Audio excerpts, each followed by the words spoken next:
Welcome to Nellai village food. இன்னைக்கு நம்ம வீட்டில் சூப்பரான ஒரு பச்சை பட்டாணி குழம்பு தான் செய்ய போகிறோம். இந்த பச்சை பட்டாணி குழம்பு வந்து டேஸ்ட் அட்டகாசமாக இருக்கும். இது சப்பாத்தியோட, இட்லி, தோசையோட, பரோட்டாவோடலாம் சாப்பிட்றதுக்கு ரொம்ப சூப்பராக இருக்கும். ரொம்ப ஈஸியாகவும் செஞ்சிடலாம் அந்த குழம்பு. வாங்க இன்னைக்கு பச்சை பட்டாணி குழம்பு எப்படி செய்யறதுன்னு பார்க்கலாம். பச்சை பட்டாணி குழம்பு செய்யறதுக்கு தேவையான பொருட்கள் என்னன்னு பார்க்கலாம். ஒரு கடாய் அடுப்பில் வச்சிருக்கிறேன். கடாய் நல்லா சூடாகட்டும்.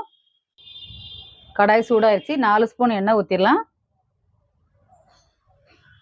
எண்ணெய் நல்லா சூடாயிருச்சு. இப்போ நம்ம பட்டை, சோம்பு, கிராம்பெல்லாம் போட்டு தாளிச்சிடலாம். 3 துண்டு பட்டை, கொஞ்சமாக கல்பாசி, 3 கிராம்பு, 2 ஏலக்காய், 1/4 ஸ்பூன் சோம்பு.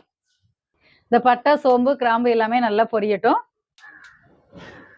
இப்போ பட்டை, சோம்பு, கிராம்பெல்லாம் நல்லா பொரிஞ்சிருச்சு.